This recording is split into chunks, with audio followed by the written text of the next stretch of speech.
ప్రతి వ్యక్తి దగ్గర కూడా తెలివిగా నడుచుకోండి. ఎందుకంటే ప్రతి ఒక్కరికి తమ సొంత లాభాలు, తమ సొంత సుఖాలే ముఖ్యం. కాబట్టి జాగ్రత్తగా ఉండండి. అలాగే ప్రతి పరిస్థితిని ధైర్యంగా ఎదుర్కోండి. మీ భవిష్యత్తు యొక్క ప్రణాళికలు కూడా ఎప్పుడు ఎవరికి చెప్పుకోకూడదు.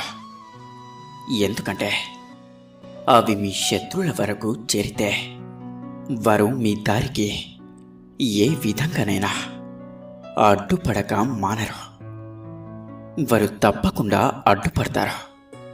ఎందుకంటే మన శత్రువులు ఎక్కడో ఉండరు. మన మిత్రులుగానో, మన బంధువులుగానో, మన అన్నదమ్ములుగానో మన పక్కనే ఉంటారు కదంటారా? కాబట్టి ప్రతి ప్రణాళికనే